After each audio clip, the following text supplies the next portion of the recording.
விஜயும் பிடிக்கும், தலைவரும் பிடிக்கும். தலைவர் எனக்கு மெயின். பட் வந்து அவங்க அப்படி பேசுனா நம்மளும் அப்படி பேசக்கூடாது.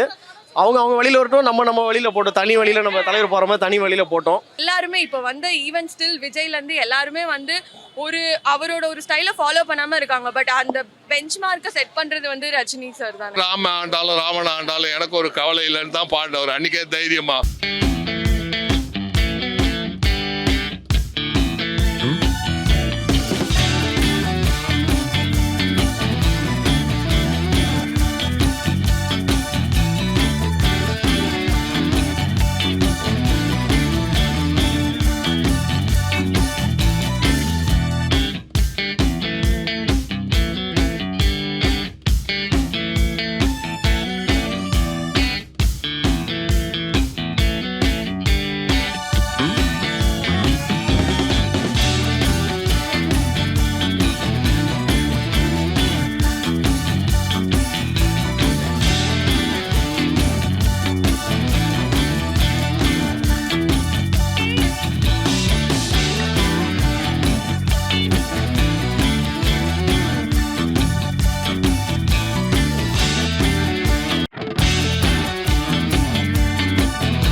ஸோ ஹாப்பி பர்த்டே தலைவா, 75th பர்த்டே. இன்னும் எவ்வளோ வயசானாலும் நல்லா நீங்கள் சூப்பராக எனர்ஜெட்டிக்காக படம் நடிச்சுக்கிட்டே இருக்கணும். 100 வயசு இல்லை 200 வயசு வரைக்கும் நீங்கள் நல்லா பண்ணுங்க, சரிங்களா? இதில் பார்க்க நாங்கள் எல்லாருமே ஹாப்பியாக வெயிட் பண்ணிட்டு இருப்போம்.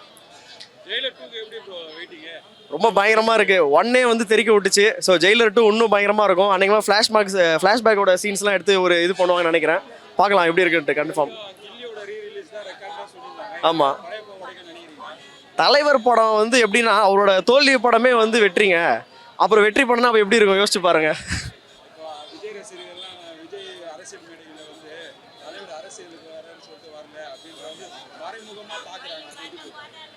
அது வந்து நம்ம யாருமே இன்னொருத்தவங்களை இது பண்ணி பேசக்கூடாது சரிங்களா. விஜயும் பிடிக்கும், தலைவரும் பிடிக்கும். தலைவர் எனக்கு மெயின். பட் வந்து அவங்க அப்படி பேசலாம், நம்மளும் அப்படி பேசிடக்கூடாது. அவங்க அவங்க வழியில் வரட்டும், நம்ம வழியில் போட்டோம். தனி வழியில் நம்ம தலைவர் போகிற மாதிரி தனி வழியில் போட்டோம் சரிங்களா. அவர் எதுவாக இருந்தாலும் உண்மையாக தான் பேசுவார். என்னால் முடியலன்னு சொல்லிவிடுவார். அவர் வந்து மக்களை வந்து நான் வரேன்னு சொல்லிட்டு அவர் எதுவும் நம்ம யாருமே இது பண்ணல. எனக்கு ஹெல்த் கண்டிஷன் சரியில்லை, ஸோ நான் வந்தால் எனக்கு பிரச்சனை சொல்லிட்டு அவர் அதுக்கேற்ற மாதிரி அவர் விலகிட்டார். சார் படையப்பா ரீரிலீஸ்லாம் இது வந்து எனக்கு தெரியல. ரீரிலீஸ் மாதிரியே இல்லை. ஏன்னா நான் வந்து சென்னை மாவட்ட ரசிகர் மன்றம் சார்ந்தவன். எங்களுடைய ரசிகர்கள் யாரும் இல்லை. எல்லாமே இப்போ இருக்கவங்க பார்த்தா இப்போ இருக்க ட்ரெண்டிங் ரசிகர்கள் தான். ஃபர்ஸ்ட் நான் என் தலைவனுக்கு வாழ்த்துக்கள் சொல்லிக்கிறேன். மத்திய சென்னை மாவட்டம் தலைவர் AVK ராஜா சார்பிலும், MMDA ரஜினி பாலாஜி மற்றும் ரஜினி ரமேஷ், செல்வமணி பூமிநாதன் சார்பிலும் தலைவருக்கு வந்து ஹாப்பி பர்த்டே தலைவா. இன்றும் என்றும் எப்பொழுதும் நீங்கள் 100 வரணும். நான் 82 87 வயசு வந்து மறுபடியும் பேட்டி கொடுக்கணும் தலைவா. வேற என்ன சொல்றது, நான் ஃப்ரீ ஆகிட்டு வருவேன் சார். வரும்போது கூட இருக்குல்ல, வெயிட் பண்ணுங்கள. 50 வருஷமா நிலைக்கிறாரா? அன்னைக்கே அவர் பாண்டவர், ராம ஆண்டாலும் ராவண ஆண்டாலும் எனக்கு ஒரு கவலை இல்லைன்னு தான் பாண்டவர். அன்னைக்கே தைரியமா நான் பொல்லாதவன் போய் சொல்லாதவன்டாரு. அதே ட்ரெண்ட் தாங்க இன்னைக்கு வரைக்கும். அன்னைக்கு சொன்னாரு வெளிப்படையா, இன்னைக்கு சொல்லாம சைலண்டா அதை செஞ்சுக்கிட்டே போறாரு. அவ்வளவுதான். கேட்டால் ரஜினி ஃபேன் தான். ஸோ வந்து பார்த்தீங்கன்னா ஃபஸ்ட்டு இப்போது நான் வந்து பிறக்கிறப்போ 1999 ஜூலை தான் நான் போனேன்.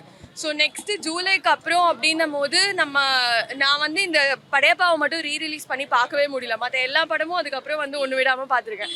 ஸோ நம்ம எல்லாருக்குமே தெரியும் பாஷா, படையப்பா, பாபா இது எல்லாமே OTTயில் மட்டும்தான் பார்க்க முடியும்னு சொல்லிட்டு.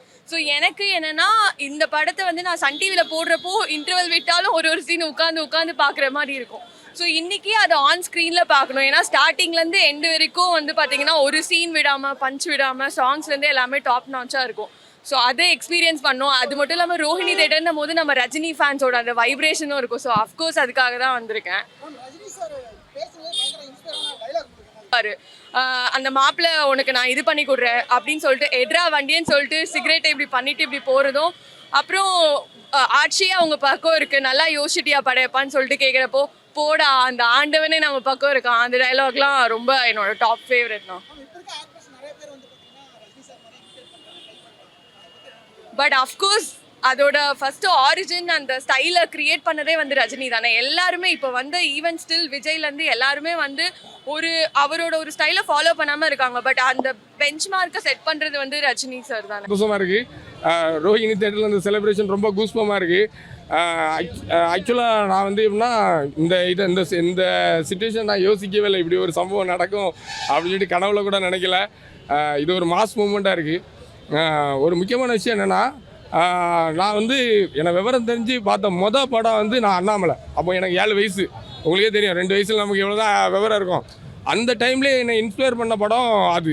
ஏன்னா ஒரு கீழே நம்ம எவ்வளோ தூரம் விழுந்தாலும் தளராமல் நம்ம போராடினா கண்டிப்பாக ஜெயிக்கலாம் அப்படின்னு சொல்லிட்டு ஒரு இன்ஸ்பிரேஷனான படம் அது. என் வாழ்க்கையில் நிறைய அடிகள் பட்டிருக்கோம். ஆனால் இருந்தாலும் நான் அந்த இதில் உள்ள வெற்றி நிச்சயம் இதுவே சத்தியம், கொள்கை வெல்வதே நான் கொன்ற லட்சியம், இந்த பாட்டெல்லாம் வந்து என் பிளட்டுக்குள்ளேயே கொஞ்சம் ஊறி இருக்கும். அந்த இதுலேருந்து நம்ம வந்திருக்கோம்.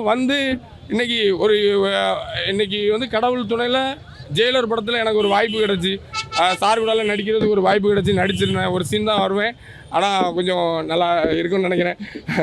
அப்புறம் அதில் அந்த மூமெண்ட் நான் பேசிகிட்டு இருக்கும்போது ஒருத்தங்க சொல்லுவாங்க, நீங்கள் சாதாரண இல்லை, ரஜினி சாருக்கு பவர் தெரியாது, உங்கள் லைஃபே மாறப்போகுது பாருங்க அப்படின்னு சொல்லி அடுத்த மாதம் நான் அடுத்த படத்தில் ஹிப்ஹாப் ஆதி சார் படத்தில் கடைசி உலக போர்னு ஒரு படத்தில் வில்லனா பண்ணிட்டேன்.